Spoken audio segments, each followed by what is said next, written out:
Shalom Mishpachah, and welcome to Hebrew Bible Secrets with your host, Rabbi Jeremy Beaton, Chief Rabbi. We are reading today from the book of 1 Corinthians, starting at chapter 10. But first, I'd just like to show you the books we're reading from today. So the first book is The Hidden Truths Hebraic Study Scriptures, New Testament, New Covenant,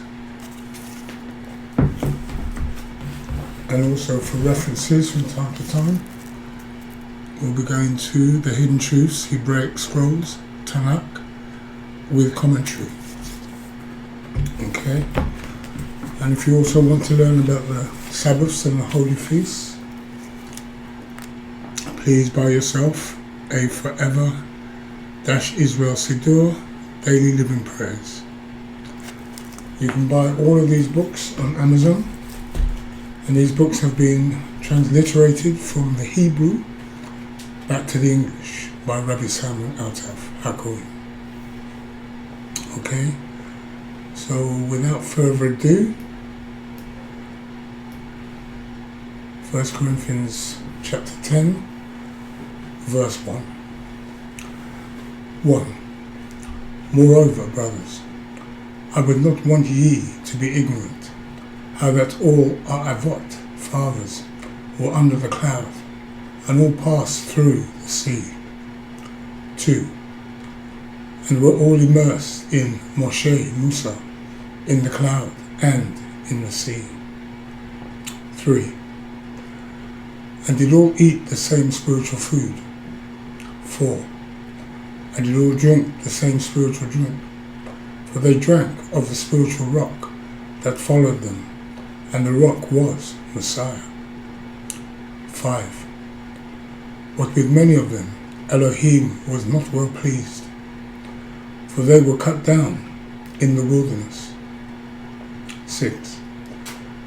Now these things were for us as our examples, to the intent we should not lust after evil things, as they also lusted. 7.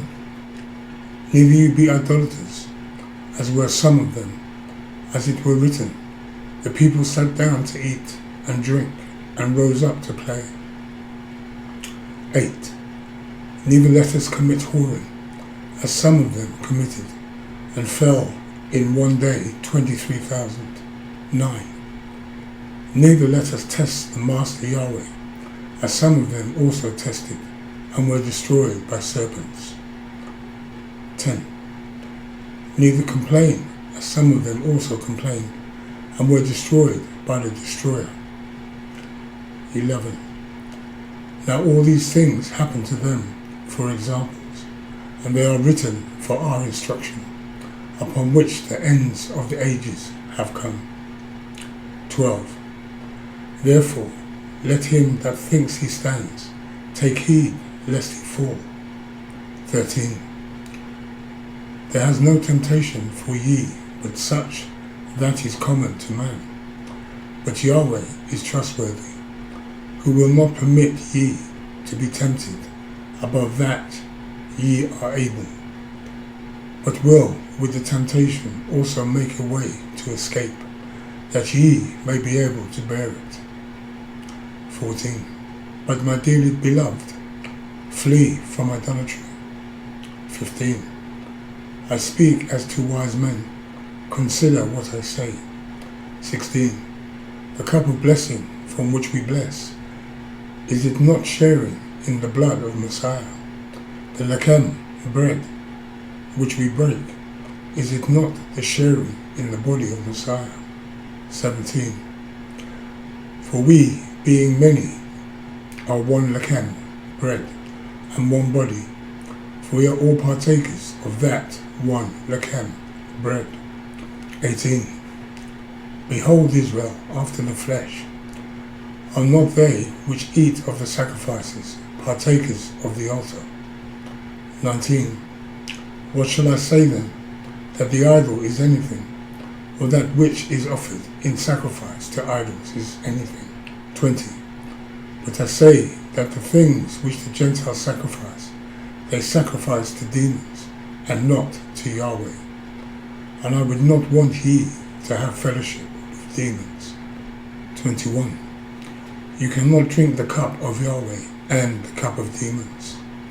You cannot be partakers of Yahweh's table and of the table of demons. 22. Or do we provoke Yahweh to jealousy? Are we stronger than he? 23. All things are permitted for me, but all things are not expedient.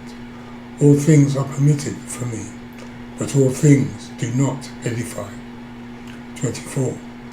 Let no man seek his own, but every man another's wealth. 25.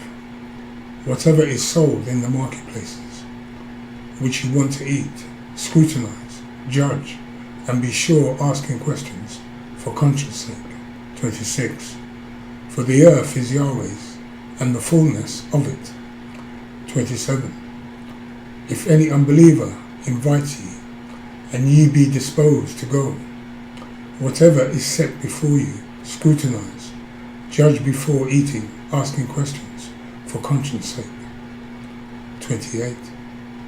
But if any man say to you, this is offered in sacrifice, eat not for his sake that showed it, and for conscience sake.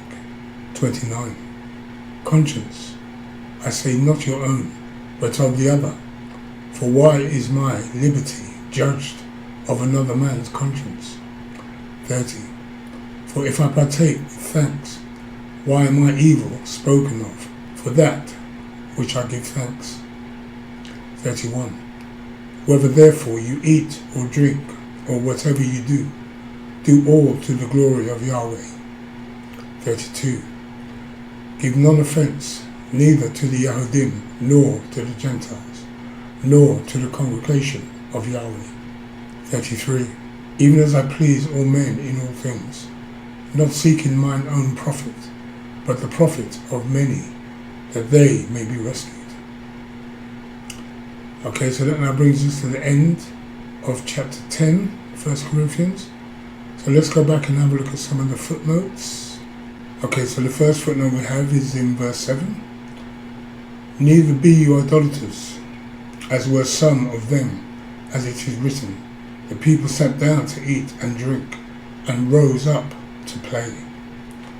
Okay, let's have a look at this, rose up to play.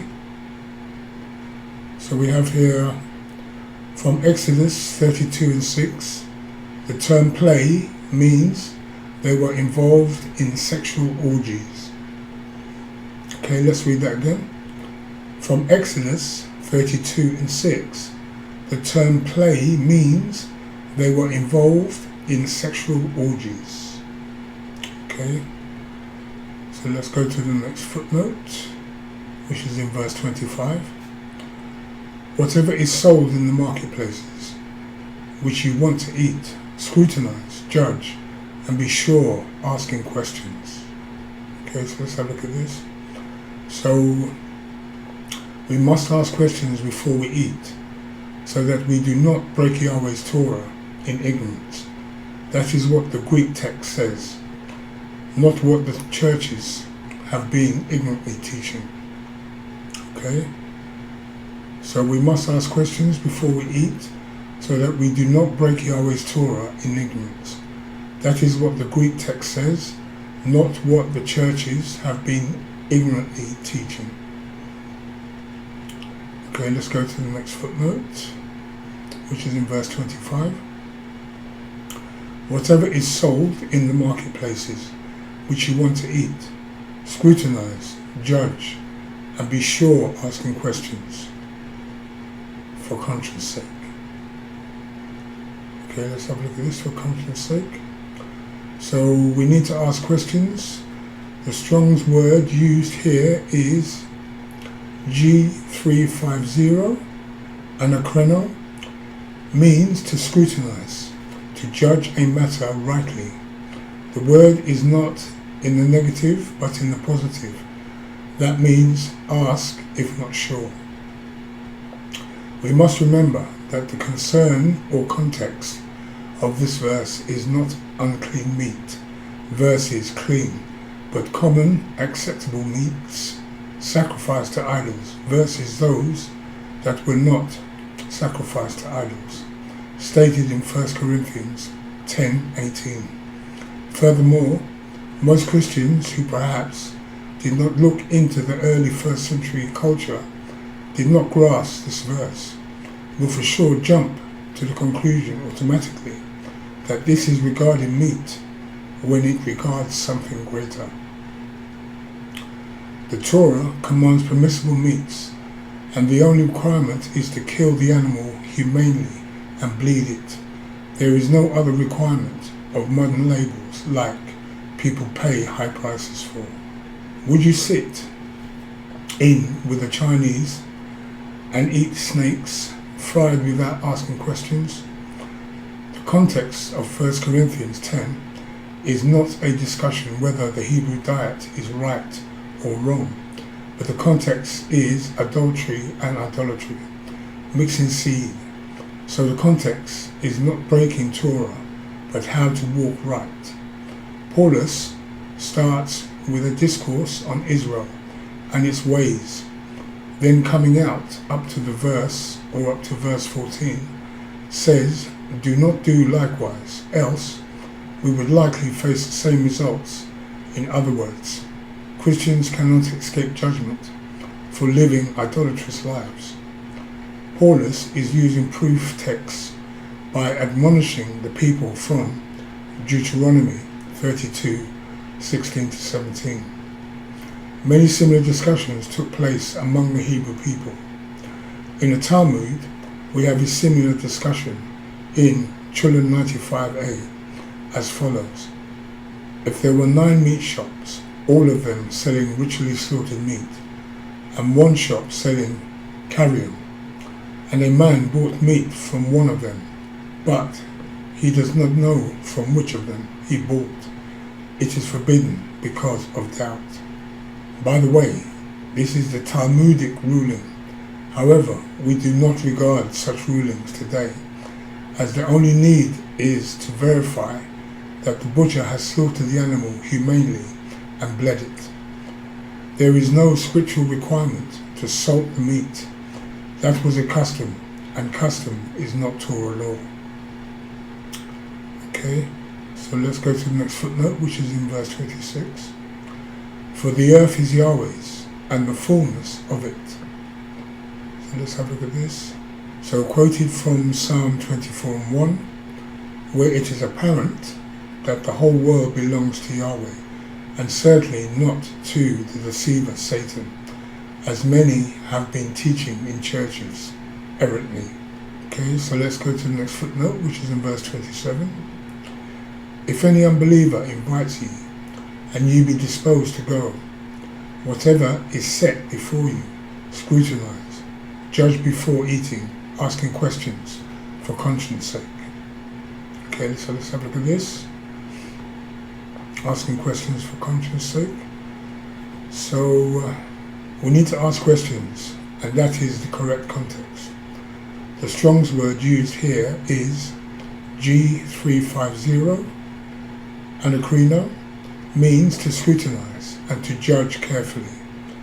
The other Greek word supplied in Strong's G3357, medon, which also suggests to pass, depart, go, as the case may be.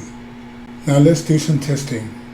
And if a host presents you with a cooked rat and you are not sure, so what will you do? Are you going to eat it with thanksgiving, asking no question, and just expect that the Master Yahushua will bless you, even what is unclean, according to Leviticus 11, and no amount of prayer upon it will turn it into a permissible creature? How about a skewed bat? What if it is a human being? Are you still going to eat it and give thanks? Or have we forgotten that people in different parts of the world do eat these things? So where do we stop? We must learn to be obedient to what we are taught in the Torah.